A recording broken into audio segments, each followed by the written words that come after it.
Hi, I'm Brent Johnson, and today we are at Ladue Chapel Presbyterian Church in Ladue, Missouri, a suburb of St. Louis. With me is David Erwin. You're the director of music and organist here at Ladue Chapel.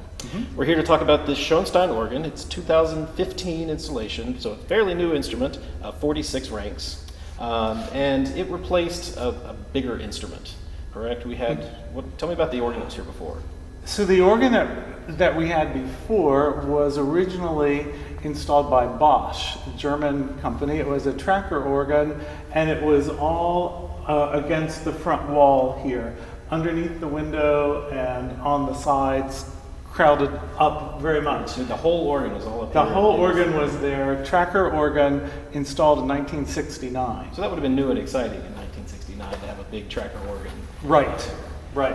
And then they had to alter it at some point. Right? And it was not totally effective. And so in the 1980s, they moved part of the organ, and the Swell division came up here in the old chambers that were left over from the original Kilgan organ that was installed when the church was built. And the Positive division went over on this side, and of course, it wouldn't work to be a tracker anymore, so the entire action was electrified. The Zimmer company did that, and at that time added a few stops. And sorry, I saw it when it was out in that ladder configuration, and imagining all of that up here, it was a really imposing case. But now with this instrument, we have something very different. We're focused on the window, and the pipes are back in the chambers, all in the chambers where they were. And so now the front of the church looks like it did originally, the way that the architects envisioned it. Let's start with the great division over here. First of all, you have the first open diapason. That's out here in the front of the case, right? That's right. Let's hear what that sounds like. So first open is right here.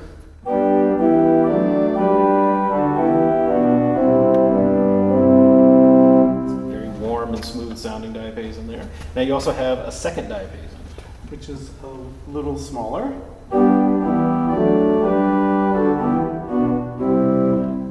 Not as bright. And then we go over to a 8-foot harmonic flute.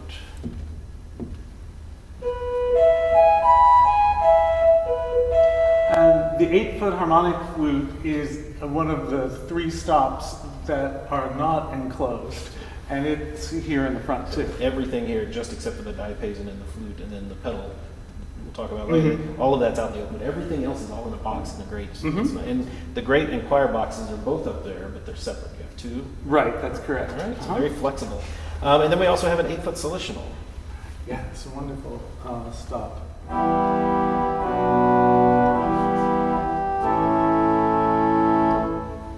And then that's all of our 8-foots. No, we still have an 8-foot Borden in there. We have a lot of 8-foots in this. Lovely Borden. How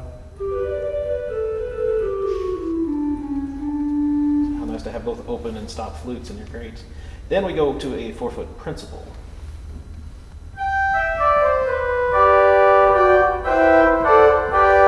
How's that sound? Shall we, yeah, the second.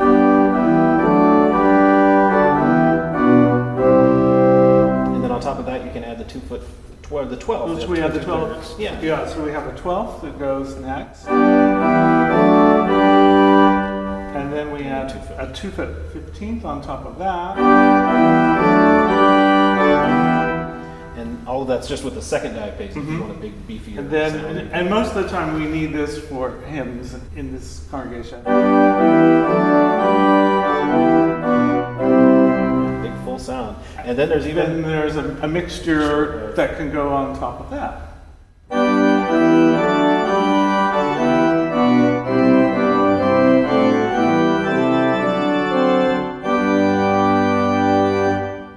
So that's 4-rank mixture with 1 1/3, so it just continues up the scale there. Going back over, we also have a 4-foot silver flute. Let me hear what that sounds like. So that's an open flute.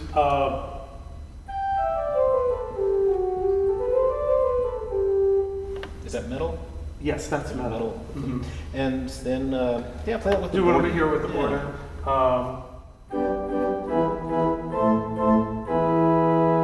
Very nice. And does that go with the open, the harmonic flute as It well? can. Does it blend with that? And the solutional, I didn't mention, goes down to 16. So that is one of our most useful stops, because the solutional goes down to 16, and of course it's in the pedal as well. And with it being under expression, when the box is closed, then that is usually the first 16 foot that we add, because it gives such a nice point and definition to pitch. So, and with the box closed,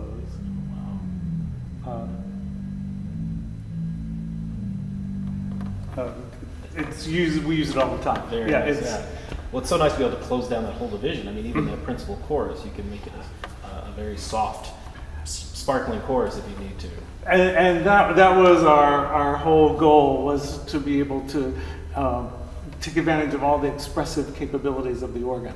And so having that, it's wonderful for accompanying the choir, because we can have the color but not the volume to cover up singers. Let's go over to the choir division, which is right next to it, and this is a big division. So let's start with the soft stuff down in the choir. We have a dulciana and a luna maris combination. Right, and the dulciana on this organ is more of an echo diapason. Okay. So it's the diapason in this division, and we can build a couple different courses. Well, let's hear what it sounds like by itself. And again, this is a lovely stop.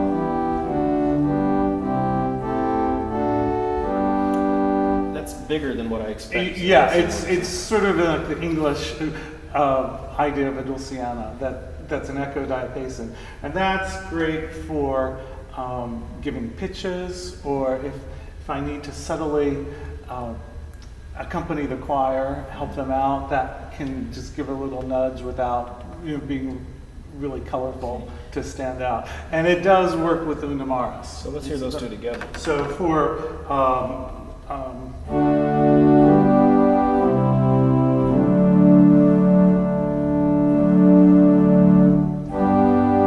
and that's with the box open. That's with the box open. Closed, we would get much smaller.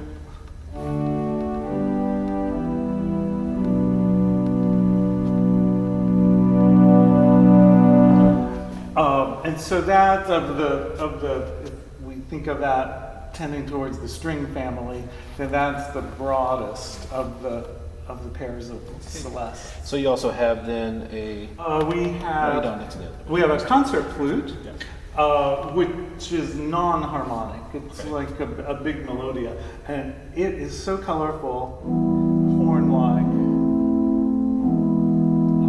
How does that compare with the one in the gray, just For the Borden? Well, the harmonic. The flute. harmonic flute. And of course, the harmonic flute is going to get louder as it goes up higher. It's brighter, but it's still got that same colorful quality down in the choir. Yeah, it's really, this is the concert flute, and it's lovely. And then you also have a stop flute there too. Yeah, so a very interesting Lieblich Cadet. Again, it's based on an English model, and it's very colorful.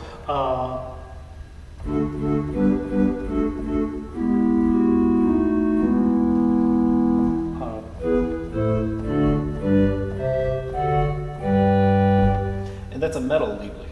Usually they're wood when you see them in American organs, but here you've got a metal stopped flute. It's very nice. And then from there we go to a 4-foot fugara. Yeah, so the fugara is a small principal that sits on top of the dulciana. And then a 4-foot flute. Yes. Now, so we're getting to the point of running out of room, and in the choir division we notice we're running out of space in the chambers, and in the choir division we notice that the most. And so we have some creative extensions and borrowings. And the stop that just says 4-foot flute is an extension of the 2-foot harmonic piccolo. Oh, so you have a 4-foot, 2-foot extension. And that's it. So and it will sit on top of the concert flute. And then you can go up to a 2-foot in the flutes if you need to. With the harmonic piccolo. Right before that, we have the Nazar, 2 2/3. Is that an independent Nazar? So the Nazar 2 2/3 is a borrow from the Lieblich Gedeckt. And with the quinty kind of sound, it works. I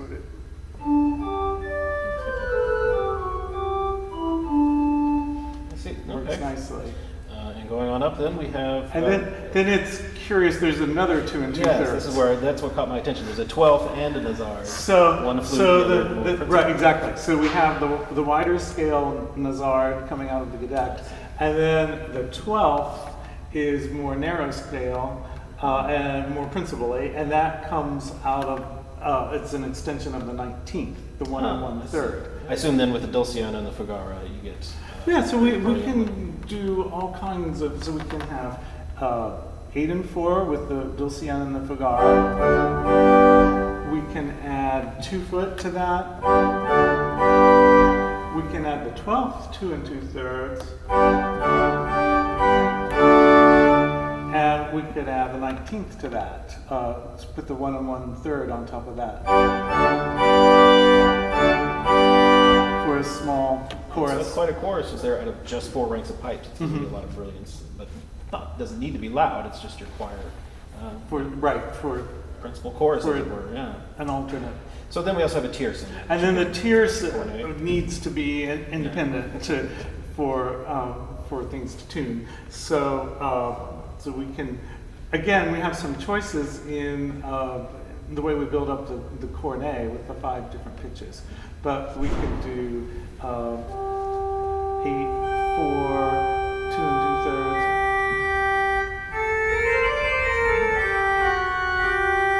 We could, instead of the Nazar, have the 12th. Makes a little bit of difference. Yeah, you can color this ensemble a lot of different ways, or you could even leave out some. Or so that's a very creative way to handle the lack of space, but still get a full range of sounds in there. So. Right, and a little sparkly, and even the 8 and the 2 foot works really well.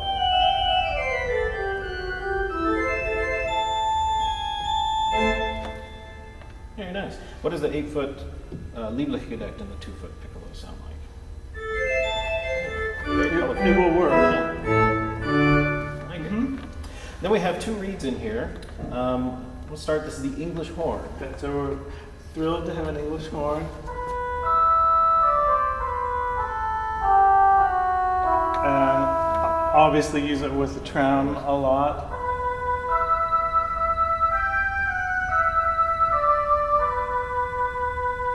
Very nice. And we also have a clarinet. Clarinet, nice woody sounding clarinet. Sounds great in the tenor range.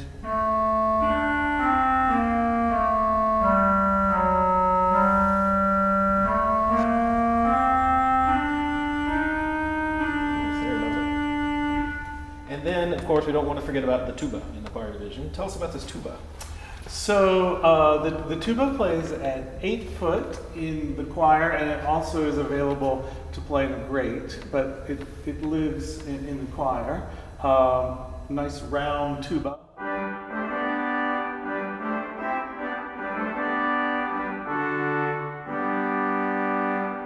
Big tuba.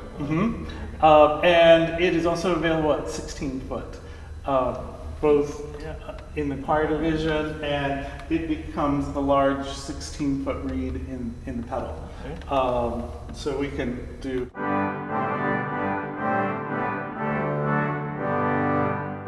If you wanted a couple swell reeds in, you could even get a bigger.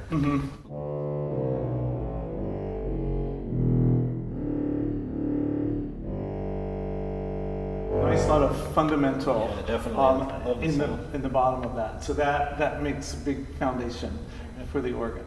Well, I'm going to leave this region of the church for a minute and talk about the antiphonal, which is in the back of the room. Now, this instrument, it used to be a separate little organ back there originally, right? Right. So there was in the Bosch organ a division called the gallery organ back there, and it had its own console that played just that division on the manuals. There wasn't a pedal board back there. And you could play the gallery organ from the main console as well after the organ was electrified. And so we kept a division back there. The pipes that you see are from the old organ, but they don't play anymore. We just left that for the facade. But there is one stop. We kept one stop from the old organ as sort of a legacy, and that is the 8-foot chimney flute. Ooh, I see. And this division you have to couple it to one of the right, the echo division does not have its own manual, but so we just tell it where you want to go. We'll just put it on the choir for now. And so this little chimney flute is from the Bosch, but it was a little revoicing occurred. And it's available at 8 and 4. And it's available at 8 and 4, which is useful. And then you have a stop I've never seen on an organ, and you speak French, so you'll have to tell me how that's set. So we have a pair of strings back in the back, and the main rank is called the voix sérénissime, which means serene. Serene. And right. so this is a soft, thinner, a little bit more keen set of strings. And so by itself, and it has a celeste to go with it. And then I can close the box. And you get a beautiful sound there. And not only that, you've got another celeste back there. Well, and then these are the 4-foot extensions. Oh, and then it extends to so it's available 8 and 4 both. Without having to use a super coupler. And of course, what every echo division needs. And we found room to put a vox humana back in the back. Let's hear what that's. So by itself,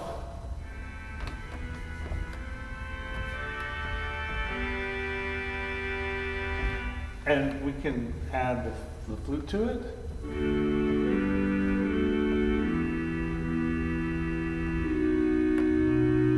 Or we can add the strings to it.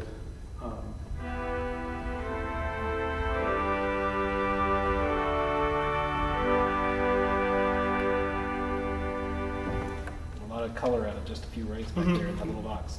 Now, there are 4 expression boxes in this organ, so I want to point out how we did the expression, and this is, I think, a useful idea. There are 4 shoes down here, but the one on the far right, which is normally the crescendo pedal on most American organs, serves both purposes here. It's crescendo and echo expression, correct? Well, it can be. Okay. And this was, I think, a really wonderful design feature that the Schoenstein company came up with for us. So we have, as you see, the 4 expression pedals: choir, swell, great, and crescendo. And if we had a separate one for the echo, that's getting to be 5, which is a lot for most organists, for me to manage. I've gotten used to 4, but it might be pressing it to have 5. So what they came up with is thinking that one really doesn't use a crescendo pedal very much anymore. And so there's a little dial right here, and underneath it says echo expression.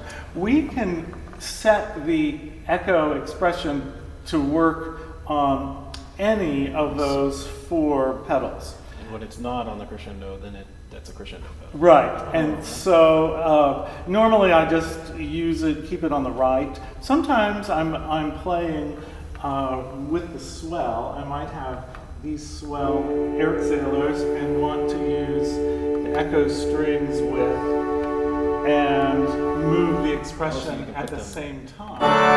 But we have to remember the crescendo pedal just came on. So it moves both the echo with that shoe. But yes, like you said, but you have it the can echo be dangerous. Open, which typically we're told to keep the expression open when we turn off the organ, but you've got to remember that one. It's all electric, it doesn't matter, they open on their own. Right. So that's something, danger to watch out for. Right, so I'll just set that back where it normally is. But again, that gives us some flexibility, and it makes the console just a little less complicated. And you might notice that there aren't an inordinate number of buttons and toe studs. Yeah. Just really, we wanted to keep it as simple as possible. with just what we need. And the organists, visiting organists who have been here have commented on how easy it is to sit here and play and feel right at home. And we can do everything with just general pistons and advancing, and there is one of the tilting tablets says all divisionals become next, and so you can just have everything set up on anything you press there in the middle will go. Mm-hmm. So you can hit pedal 1 and it'll go to the next, or so a visiting organist doesn't have to look for that very specific next button. They can just right. know that. Mm-hmm. I think more and more instruments are turning into that as we get modern combination actions, and we don't need rows and rows of divisionals to control the organ. Exactly, and like you say, for a visiting organist coming in who doesn't have much time, then they don't have to be looking around. They can just keep hitting pedal 1 or grade 7 or whatever is convenient. Interesting. Yeah. So the chimes that we have they live in the echo division, but the draw knobs are in the choir or the grate or in the pedal. I see. For if you need to play the Sowerby Carillon, it's quite convenient. And the chimes are the other legacy bit, and they are actually left over from the original Kilgan organ. Oh, wow. So we have chimes are Kilgan, chimney flute from the Bosch.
Ooh,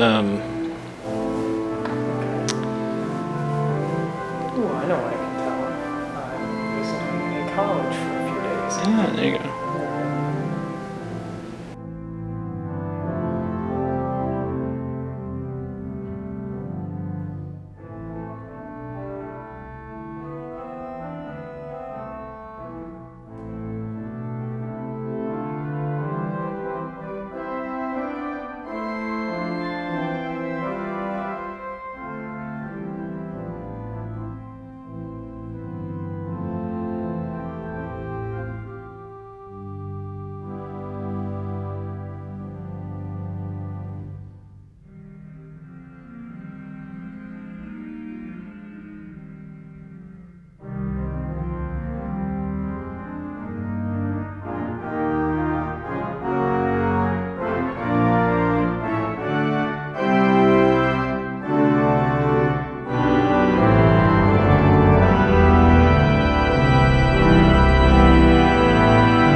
Let's take a look at the swell. Let's see what we got over here.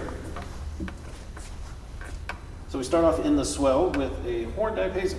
Let's hear that. So one of our goals in designing this organ was to have real diapason tone, which is sometimes hard to find. And we've already talked about the first and the second open diapasons on the grave and the smaller echo diapason, the dulciana, on the choir. And then we have the horn diapason in the swell.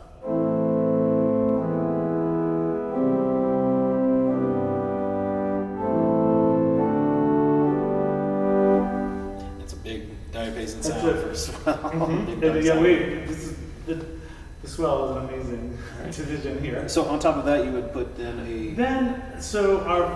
our principal in the swell division is named Gemshorn, but it's a different sounding Gemshorn than you might expect from a typical American organ. And again, it's a bit of English nomenclature.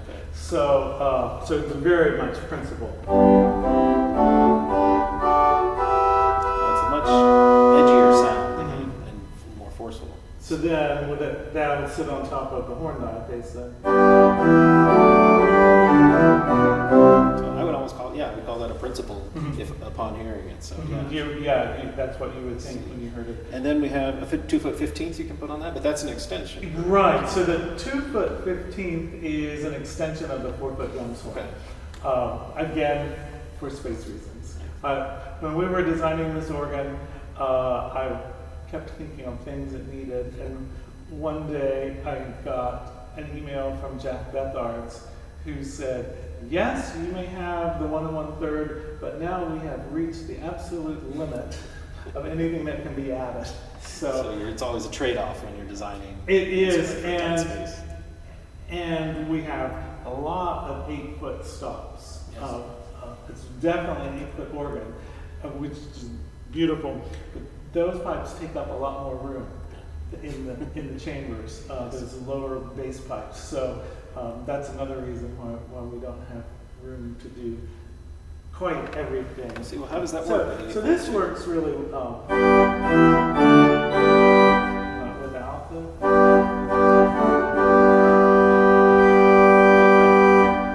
And then on top of that, you have a mixture. And on top of that is a brilliant mixture, a 2 foot mixture.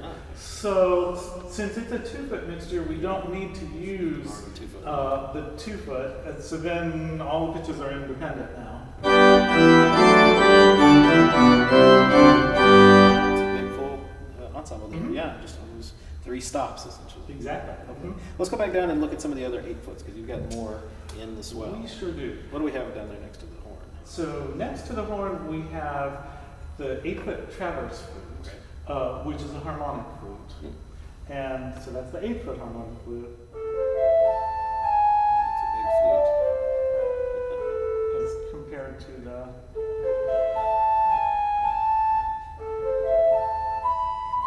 It's very similar in volume almost. So, very good. And then you have a 4 foot flute that's harmonic. And then we have a separate harmonic flute. So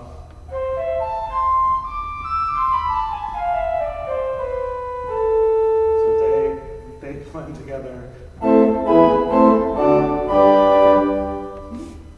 And then our strings are a gamba and a gamba. So we have a big gamba that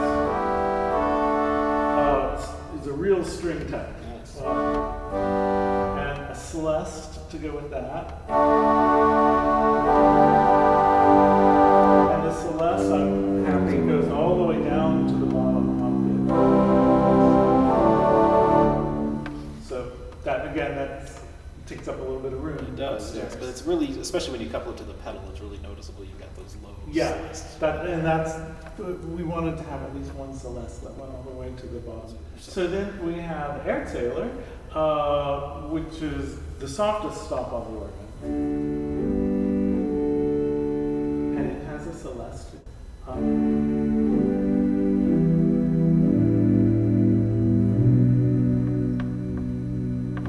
Now, how did you get all of that in there? That extra 8 foot? So originally, the Erzähler was a full 61 note set, And we realized if we made a common bass with the stop diapason, the Erzähler and the stop diapason, then that would free up room to have the Erzähler Celeste. Okay, so the Erzähler and Erzähler Celeste are both tenor C, ranks, but the bottom. Essentially. We didn't talk about the stop flute, so let's hear a little bit of this stop flute. So thing. the stop flute, Brilliant little flute there. Mhm. And it goes all the way down to 16. and it goes down to So you can 16. have your 16-foot Borden. Borden, and then that's the Borden Couples to the pedal as well. in the pedal, right. What we found out since our renovation of the sanctuary to accommodate the organ is that the room is very friendly to bass pitches. And so with just the softer 16-foot Borden and 16-foot contrasolitional, there's plenty of bass. That's all you need. Yeah. The Borden especially just blossoms out in the room. Well, that leaves us now the reeds. Right. So how many reeds do we have in the Swell? We have 3. Okay. Mm-hmm. We'll start with the trumpet, 8-foot trumpet. Okay, so that's the biggest reed and the most brilliant.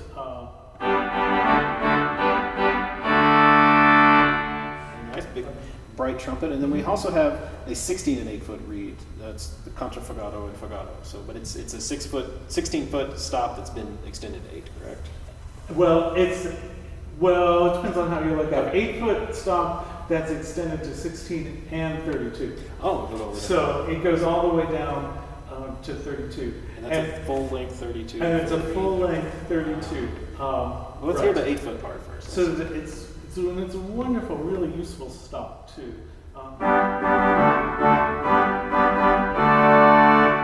It's not quite as loud as the trumpet, but it's still got a lot of brightness and probably, I would assume, adds a lot to your principal chorus when you're when you want to add some extra growl. Mhm. And then how does the bottom sound? How do we go with this in the 16? So we can go. Definitely tell And it gets a little full bigger as length, it goes. yes. Mhm. And then of course that extends to 32. Right. Pedal. And I can even play that from Oh, if you use the here. coupler. I can, which we wouldn't play it by itself. It's rare But- times when you need a 32 Yeah. as well. Yeah. All right, so good. Let's talk about the oboe then. It's our other reed in A the Swell. lovely oboe. It's called an oboe horn. Oboe horn, not too loud.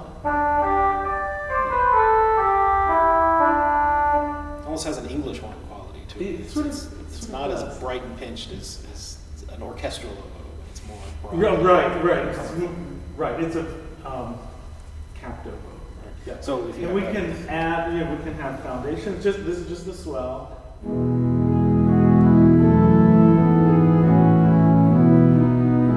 And the oboe will blend with that.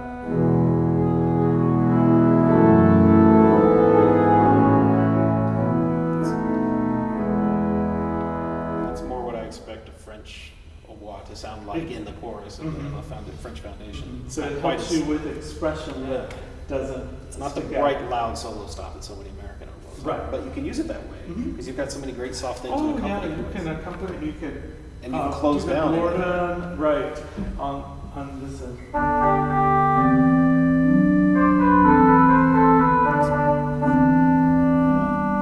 That's just the great Borden with that. And then, you can use any of the strings in the back. Mhm. That's amazing. Yeah. Well, good. Now, Oh, let's talk one more thing One while more we're thing, yeah. while we're in the swell, and that is Schoenstein organs are noted for having a double swell enclosure, where some of usually the loudest and the very softest stops are in a double enclosure. So you can open the main swell box and for expression, and then when you want to, you can open the second one for even more expression. But our organ does not have the double expression because we determined early on that we needed the room for pipes because the swell shades, the double set of shades takes up a lot of room. So this is a little different than other Schoenstein organs. So we have something interesting that we can do. We talked about the two different harmonic flutes in the swell. We have the 8-foot, and we have the 4-foot. But there's a drum knob here that's called flutes unison, and it pulls on the 4-foot playing an octave lower, so the two 8-foot flutes are playing the same pitch. To give you twice as much So sound. So I can be playing, I can play the great harmonic flute. I can add the 8-foot flute from the swell to the harmonic flute on the great. And if I pull on flutes unison, then it adds so we're having 3 8-foot flutes playing in unison. It's quite a big flute sound then, out of all 3 ranks playing as one. So the pedal, most of it is made up of other stops borrowed down from other divisions to save room, because you don't have a whole lot of space. But you did manage to fit a 16-foot open wood. How did you get that in here? So the 16-foot open wood was one of the other key things to the organ, to have that really strong, firm bass line to accompany the congregational singing and to be a foundation for the organ. So we knew that we needed to have 16-foot open wood pipes, but there's not quite enough room in the chambers for them. So the solution was to put them against this back wall, and they're lying on their sides horizontally. The bottom octave is back there. Because all of this was new when the old organ was taken out, that we reused this to. Right. That was the organ builder's design, was to have a wall like that. Between the Schoenstein company and Scott Riddell from Scott Riddell and Associates in Milwaukee, he was our acoustician. And so this wall does a couple different things. It covers up the pipes that are back behind, but it also helps a lot with the sound of the choir. It blends the choir and projects their sound outward and helps them to hear each other a lot better. So that wall is a big key to our success here. So even though it looks like we just have 2 independent ranks of the pedal, that doesn't mean that we can't have independent pedal sounds. Like I said, we use the 16-foot solitional all the time.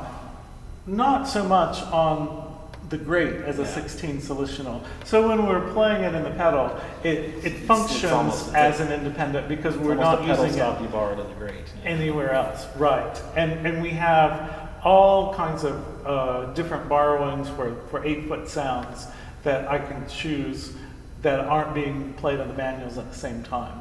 So in effect, our pedal division works fine. Because you have so much borrowed. Creative. Yeah. Because you have so much borrowed, you can play around the stops that are on the manuals, and you're not going to have any duplication. Right, exactly. So at first glance, it might seem like it's not independent, but it is. And I want to point out one more little Schoensteinism. The flutes unison also exists in the pedal. So what does that do when you bring that on? So often, my experience has been for a 4-foot solo flute in the pedal, it's never big enough, no matter what's there. And so we worked on that 2 ways. First, the main harmonic flute from the great plays in the pedal at 4-foot. So that's there. And it also plays at 8-foot, which we use it all the time. Then again, that's sort of a French idea to have a big open flute in the pedal.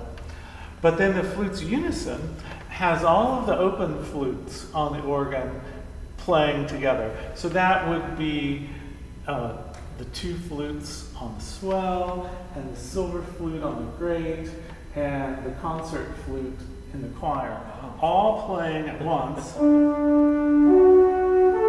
all under expression. And then, of course, I can add the 4-foot great, It's even bigger. and then I can take that off if I need to, and then I can close the boxes. And have more expressive capabilities. It's coupling down sounds from the manuals without actually coupling and losing those. So it doesn't take a voices. draw knob Right. on the manuals either. So yeah. Quite a diverse array of sounds within those small chambers, but you still get a lot of color and a lot of brightness out of it. Mhm. It sounds really great.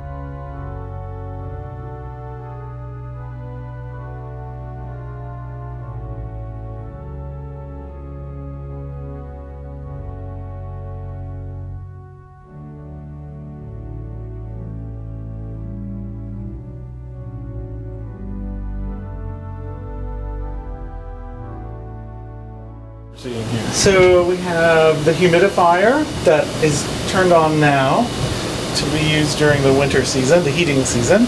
The blower, the electrical panel, the air conditioning. So this is air conditioning the air before it goes in. Exactly. So I see. So it's blowing in from the same air conditioning as upstairs. No, it's a separate unit. Wow. So that keeps this room cooled or heated if necessary. And heated so if necessary. So it's the same yeah. temperature as upstairs. That's amazing. And the humidity is controlled.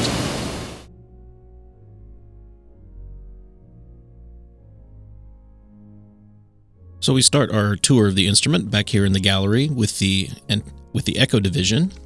It's accessible from behind through this little, very small entryway.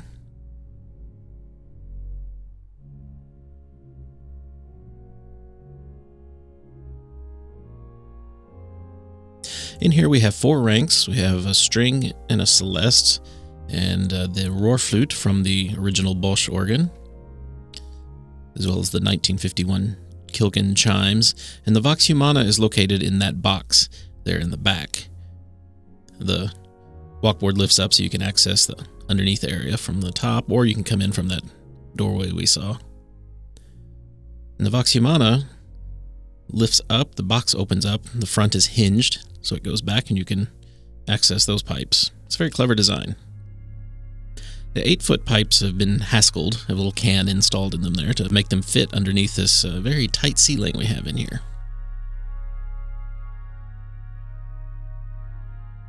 So going to the front, this is the Swell side of the organ. There's a door back here that takes us to the hallway underneath it. The first thing we see are some dedicatory materials from the organ. Well, people that were involved.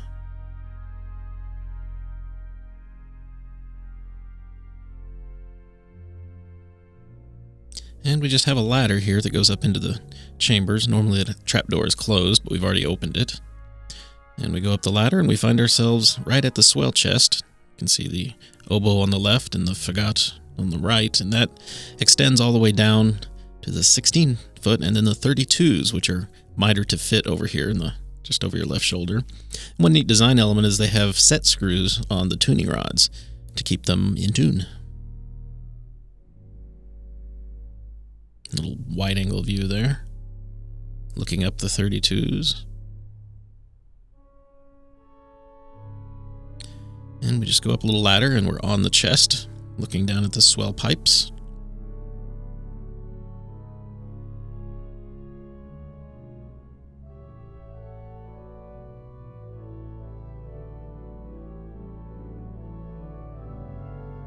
It's crowded in here, but it is easy to get through and you can move around easily.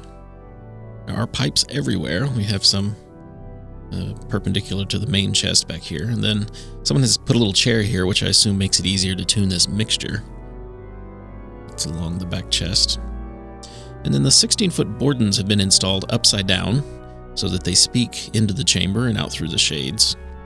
Of course, to tune them, you have to get underneath the chest to reach the tuners. We see more Haskelled 8-foot strings, again to fit under a low ceiling. Here's our trumpet, right here in front, and it's got tuning flaps instead of scrolls.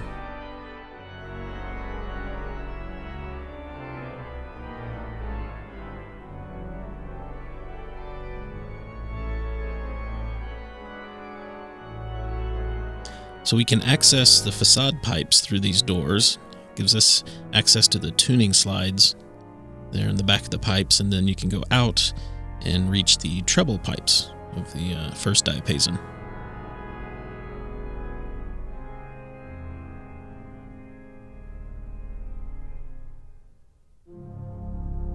These are nice heavy doors to help keep the swell sound in when the shades are closed. Here's our oboe horn. It's capped oboe. And the one interesting thing is they've added these wooden panels to help push the sound out into the room and not get trapped up in that area that they've elevated. And they're hinged, so if you have to get up there to work, you can just lift them up. Here's another view of those. The ceiling was opened up where the 32-foot pipes are. Here where the light is, it used to be the height of the chamber, and it's been opened up all the way to the roof of the church there.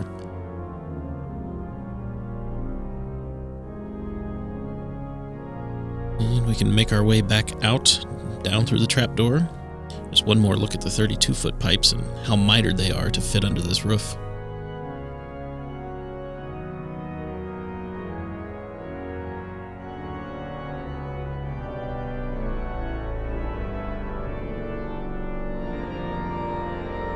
Now, I have to confess, I actually don't know what these little portals are. I assume they're just relief ventilation valves for the pneumatic action, but perhaps somebody from Schoenstein can chime in and let me know exactly what they do. And then we can go underneath the swell. This is the most brightly lit under swell area I've ever seen, thanks to the lights that were installed under here. So you can climb along. We can see the chest on the left there for the facade pipes. They're tubed off of that. And we have some padding to help dampen any acoustic noise from the action, from getting out into the church. And here we see the bottoms, or the tops rather, of the 16-foot Bordens. That's where you can tune those.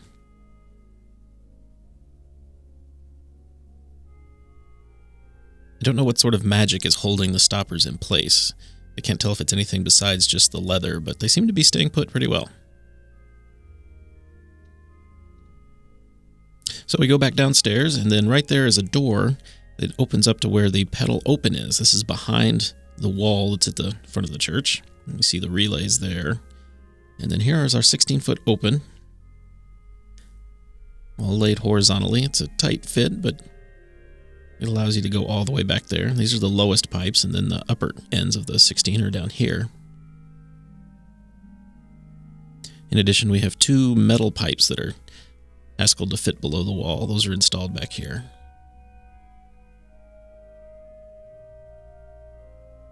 It's looking down inside the lowest C. So over on the other side, we have the grate and the choir. So there's a door just like that.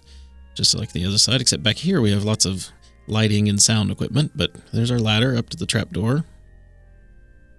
This one's arranged a little differently, so we're going to close the door once we're up here.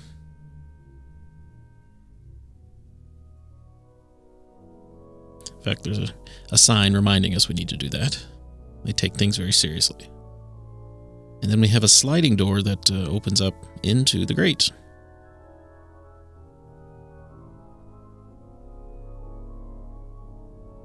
So just a couple of steps up and we're on the walkboard. See most of the pipes to our right. We have offset chest with the Borden, the metal Borden there to the back of the chest. And the grate and choir are on 2 layers.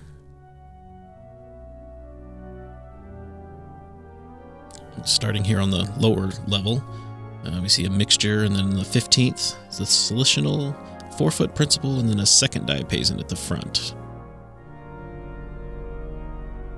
And the 8-foot pipes extend up to the upper level. It can be tuned from up there, so let's go up the ladder and see what it looks like.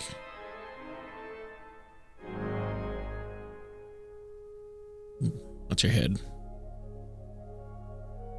And here we are. Just one narrow chest up here, and it has the 12th, the top of the Borden, and a silver flute. And then we can see the back has access to the 8-foot pipes.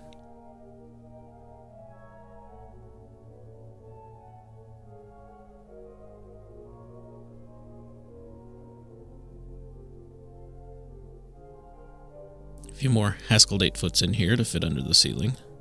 And some interesting tuning modifications have been made to make the pipes speak the right pitch. I feel their pain. So going down, to get to the choir, we have to go underneath the great chest and the choir chest. Fortunately, there's this sturdy wind trunk here, the scoot along, to get underneath these two chests.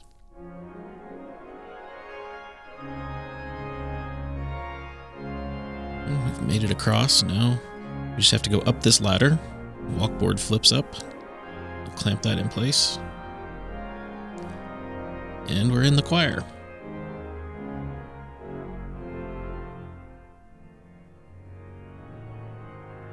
Here we see a clarinet at the back, as well as the concert flute. And then there's our tuba, which, yes, is wearing pantyhose. It's there to keep debris from getting down into the reeds. It's a inexpensive and effective solution to the problem. Of course, behind that, we have the English horn.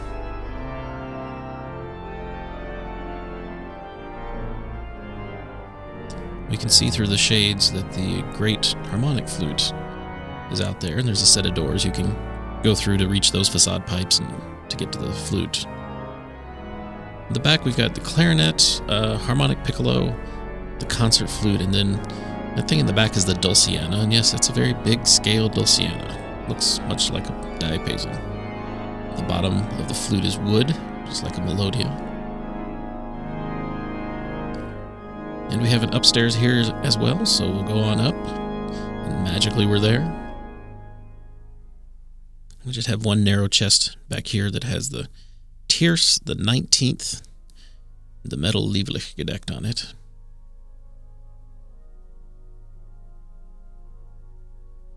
We can reach the 16-foot of the tuba back here.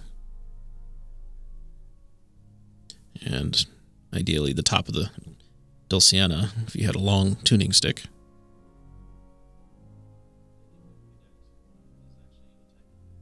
And we'll see here that there's actually a big gap. It didn't feel unsafe, but that's all open there. There's no railing, so you have to be careful on this walkboard. And the Lieblichgedeckt is actually a type of roar flute, and here the chimneys are outside and they're very tall. Before we leave this division, though, I wanted to point out one thing that I noticed throughout the organ. The handles for the stopped flutes are very decorative and nicely turned. This is a part of the organ that very few people ever get to see, and yet they've gone out of their way to make sure that they're all very attractive. The clarinet also has these springs, which I assume are to keep you from knocking them out of the hole as you come in and out through the walkboard right here. Not exactly sure about that either, but we're back down underneath the choir, and we're going to crawl back through to the grate. Again, we see offset chests for the facade pipes that are tubed off here.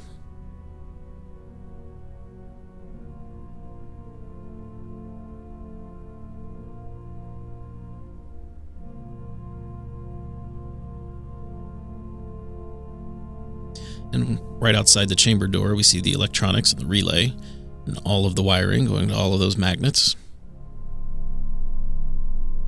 And so with that, we close the door on Schoenstein Opus 167.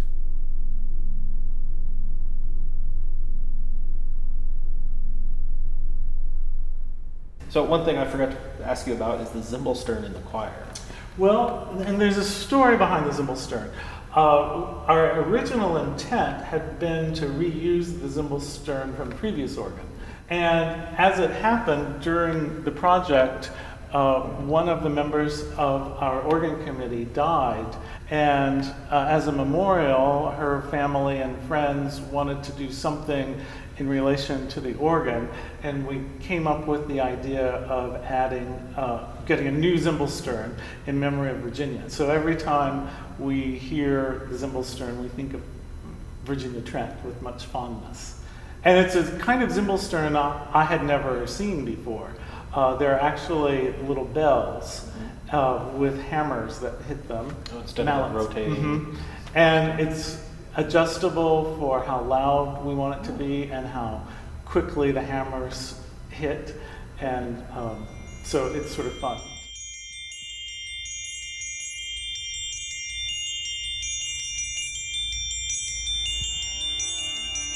Well, David, thank you so much for showing us this wonderful Schoenstein organ. It's 46 ranks, built in 2015. We actually streamed the dedication of this instrument live on Organ Live. You may have heard it in 2016. This organ was on the cover of the American Organist in 2016. In January 2016. We'll link in the description down where you can read that article and see some other pictures of the organ. In the summer of 2015, I actually had a conversation with Jack Bethards about his company and how they build organs, and that turned into an episode about the organ. There's a link to that down in the description if you want to hear him talk about their organ building styles and techniques. In fact, this instrument was just being packed up in their shop when I talked to him. Remember, you can get streaming classical organ music 24 hours a day on any of our 3 stations, OrganLive.com, Positively Baroque, and The Organ Experience. If you enjoyed this video, please give us a like and please subscribe so you can get notifications when new videos go up. I'm Brent Johnson. Thanks for watching.